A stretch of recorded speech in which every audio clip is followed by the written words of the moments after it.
Bonjour, dans cette vidéo, on va commencer la correction de la série sur la géométrie dans R2.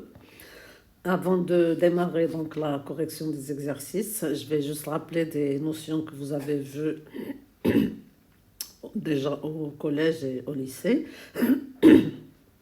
que deux droites parallèles définissent la même direction. Donc si j'ai D1 et D2 parallèles, D1 parallèle à D2, je dis que D1 et D2 définissent la même direction. Donc, à ne pas confondre avec le sens. Alors, sur une droite, donc dans la même direction. Donc, des droites parallèles définissent la même direction. Maintenant, sur une droite, j'ai un sens. J'ai deux sens. Alors, le sens de A vers B, ou bien de B vers A.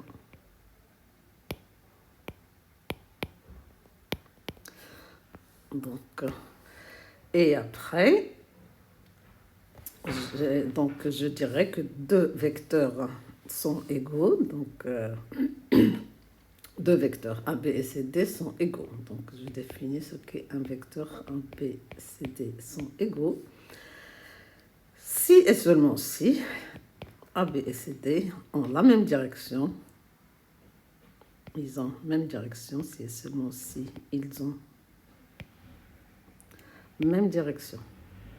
C'est-à-dire qu'ils sont portés par des droites parallèles.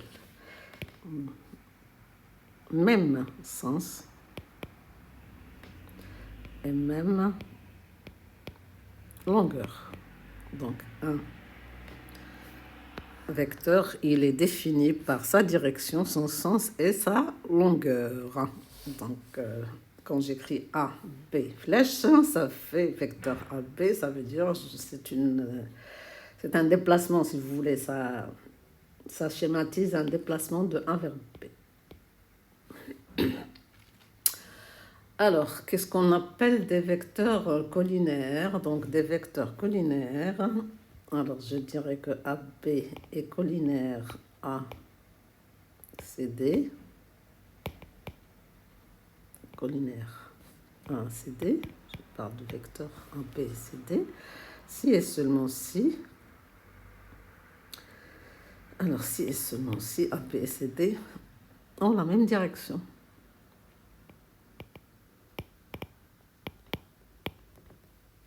Ont la même direction. Ça veut dire qu'ils sont portés par des droites parallèles. Voilà, donc ça c'est pour... Alors maintenant, deux vecteurs qui ne sont pas collinaires nous permettent de définir un repère dans R2. Alors on a combien de sortes de repères? On a ce qu'on appellera un repère quelconque. Donc l'origine O est définie par des vecteurs U et V. Donc là, j'ai un repère quelconque. La longueur de U n'est pas la même que V, peut être la même, on s'en fout. U et V ne sont pas orthogonaux. Donc là, j'ai un repère quelconque. Je peux repérer n'importe quel point M par ses coordonnées. Abscisse est ordonnée, donc ici. Donc un point, il a des coordonnées X et Y dans ce repère. Alors, après, j'ai ce qu'on appelle un repère orthogonal. Donc, j'ai un U ici et un V qui peut être là. Donc, repère orthogonal, ça veut dire que j'ai U qui est orthogonal à V. On va dire comment on sait que des vecteurs sont orthogonaux, c'est-à-dire qu'ils sont portés par des droites orthogonales perpendiculaire quand on est dans le plan U orthogonal à V. Donc là, j'ai un repère orthogonal.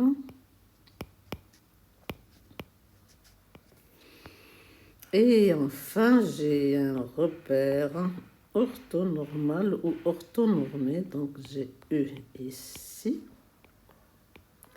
et j'ai V qui a la même longueur que E.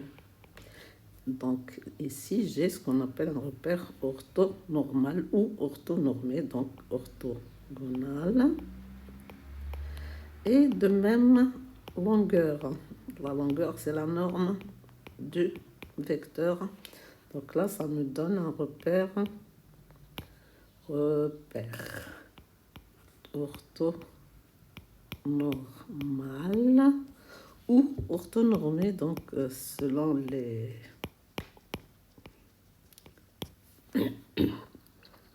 Voilà, donc à chaque fois, je peux repérer un point donc, dans ce repère par ses coordonnées x et y. Voilà. Donc, que veut dire que donc, les vecteurs sont collinéaires? Parce que bon, la première question me parle de vecteurs collinéaires et de vecteurs orthogonaux. Donc, qu'est-ce que ça veut dire? Alors, je vais directement passer à l'exercice 23, si vous voulez, on l'appelle 23, de la série 3, de la série 4. Alors, la première question, on me donne des vecteurs U et V et on me demande est-ce que les vecteurs sont collinaires. Alors, les vecteurs U et V sont-ils collinaires?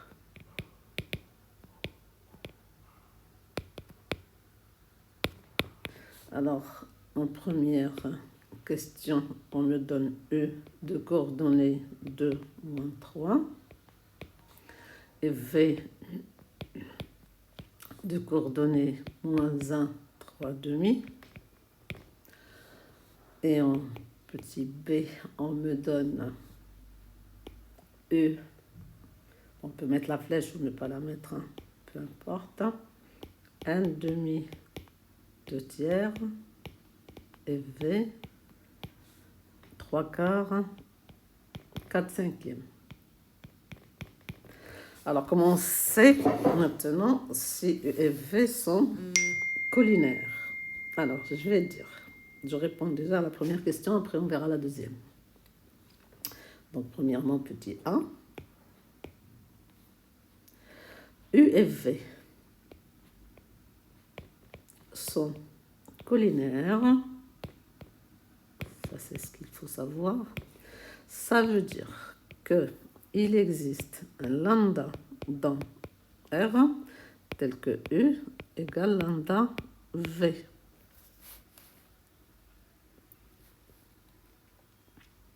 D'accord?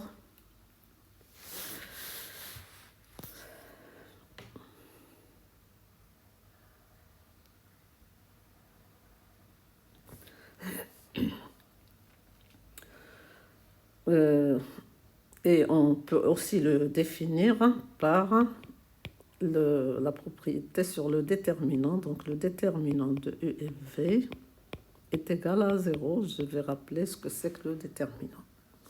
Donc ici, au petit a, on va voir. Donc remarquez ici, quand j'écris U égale lambda V, que lambda, ça devient un coefficient de proportionnalité des coordonnées. Donc je peux voir rapidement si les coordonnées de U et V sont proportionnelles. Hein. Je rappelle, la proportionnalité est un assoubillon. Donc si je fais 2 sur moins 1, ça fait moins 2. Si je fais moins 3 sur 3 demi, ça va faire moins 2. Donc là, je vois que U est égal à moins 2 fois V. Bon, facilement.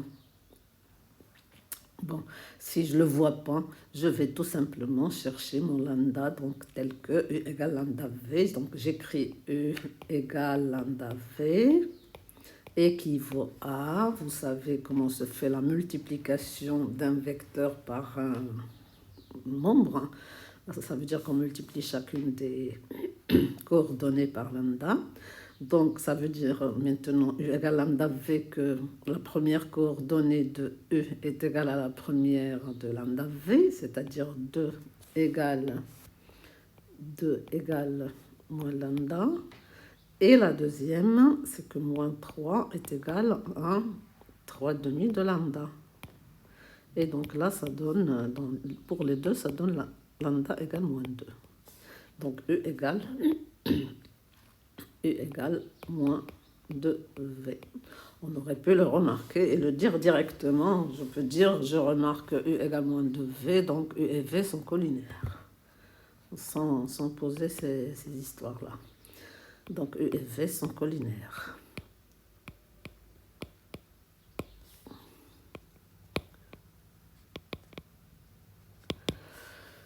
Je peux aussi le faire par le déterminant, mais bon, on va le faire à la deuxième, petit p. Donc je vais calculer le déterminant de U et V et on va voir s'il est nul, ils sont collinaires. S'il n'est pas nul, ils ne sont pas collinaires. Alors le déterminant, quand j'écris déterminant, je vais l'écrire ici, déterminant de U, V, si U et V, si U égale xy et V c'est x', y'. Alors le déterminant le présente comme ça, xy, x', y', on met les coordonnées en colonne et on calcule x, y', moins yx', tout simplement.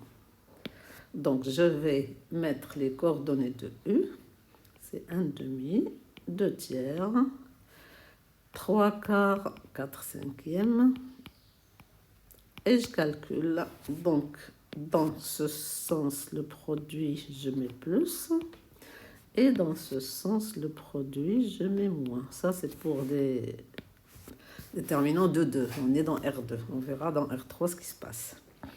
Donc ça nous donne 1/2 fois 4/5 moins 2/3 fois 3/4. Et ça me donne, en tout calcul fait, moins 1/10 qui est différent de 0. Donc le déterminant de UV différent de 0, ça veut dire que UV ne sont pas collinaires. Ça veut dire que si je cherchais un lambda tel que U égale lambda V, je ne le trouverai pas. Alors chaque équation me donnera une solution différente. Donc différente de 0. Donc U et V ne sont pas collinaires.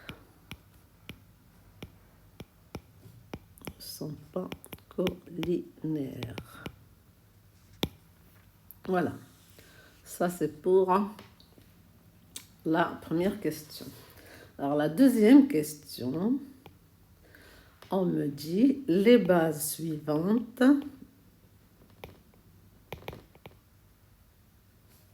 sont-elles orthogonales? Orthogonales. Point d'interrogation, orthonormales. C'est-à-dire, sont-elles orthogonales? Sont-elles orthonormales? Alors, en petit a, on me donne U, c'est 1, 2. V, moins 1, 2. Et en petit b, on me donne U, 1 sur racine de 2, 1 sur racine de 2. Et V, moins 1 sur racine de 2, 1 sur racine de 2. Voilà. Alors, je réponds à la deuxième question. Petit a. Alors, déjà, je remarque, on me dit les bases suivantes. Ça veut dire que j'ai des bases. Alors, une base, c'est une famille de 2 vecteurs, parce qu'on est dans R2, de 2 vecteurs qui ne sont pas collinaires. Donc déjà, je vérifie à vue d'œil que mes vecteurs U et V ne sont pas collinaires. Donc je remarque par rapport à... Soit je calcule le déterminant, soit je remarque la proportionnalité. J'ai la première composante de U, c'est 1, et celle de V, c'est moins 1. Donc ça a été multiplié par moins 1. Mais la deuxième est restée la même, donc je n'ai pas de proportionnalité entre les composantes de U et de V. Donc ce sont des vecteurs non collinaires. Alors moi je vous demande de vérifier au cas où il y aurait une erreur de frappe. Ça arrive toujours. On peut vous parler de base alors qu'elles ne sont déjà pas non collinaire, c'est-à-dire libre. Bon, donc on me demande si elles sont orthogonales. Alors l'orthogonalité, pour savoir si deux vecteurs sont orthogonaux, je vais encore prendre... donc j'ai un vecteur E xy et un vecteur V x', y'. L'orthogonalité, on l'exprime à partir du produit scalaire. Alors le produit scalaire, E scalaire V, on peut l'écrire point V, comment on peut l'écrire sans les braquettes E point V tout simplement, c'est xx', moi je les écris à la verticale, xx' plus y'. Donc à ne pas confondre avec le déterminant. Donc là c'est les mêmes composantes, le même ordre des composantes, c'est-à-dire la première avec la première plus la deuxième avec la deuxième. D'accord, donc je vais calculer. Donc on dit que U et V sont orthogonaux si le produit scalaire est égal à 0. Donc ici, on va calculer le produit scalaire de U par V. Donc j'écris U, V. Je mets ces braquettes ou je ne les mets pas, ça dépend des profs, comment ils notent son produit scalaire. Moi, j'écris comme ça les coordonnées. Donc 1, 2, je mets point, scalaire, donc moins 1, 2. Et ça me donne, je peux mettre les braquettes, égal. Donc xx', ça fait 1 fois moins 1, plus 2 fois 2.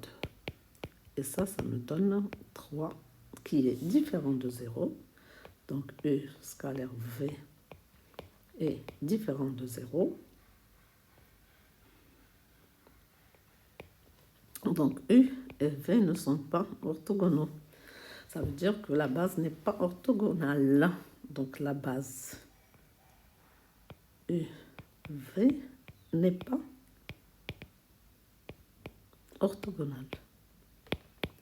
Alors si elle n'est pas orthogonale, a fortiori, elle n'est pas orthonormale. Alors UV n'est pas non plus orthonormale. Parce que pour être orthonormale, elle doit être d'abord orthogonale, puis avoir, les vecteurs doivent avoir la même longueur, égale à 1. N'est pas orthonormale. Alors on passe au petit b. Petit b, j'ai E qui est 1 sur racine de 2, donc je vais calculer le produit scalaire UV. C'est 1 sur racine de 2, 1 sur racine de 2, scalaire, moins 1 sur racine de 2, 1 sur racine de 2. Et ça donne 1 sur racine de 2 fois moins 1 sur racine de 2, ça fait moins 1 demi, plus 1 demi. Et ça fait 0. Donc, j'ai E scalaire V qui est égal à 0.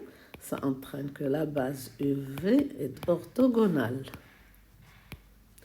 Alors, je ne peux pas conclure qu'elle est orthonormale. Je dois calculer la norme des vecteurs U et V.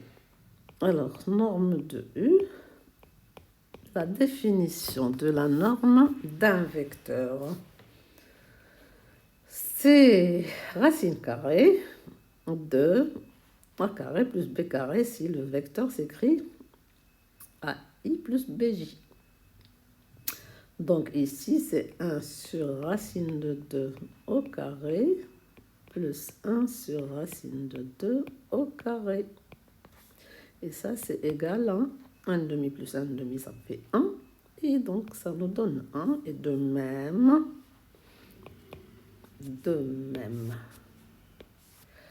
de V, norme de V, c'est racine de moins 1 sur racine de 2 qui est la même chose que la précédente, puisque le moins part avec la carré, et ça nous donne 1. Donc j'ai, alors, la base UV est orthonormale.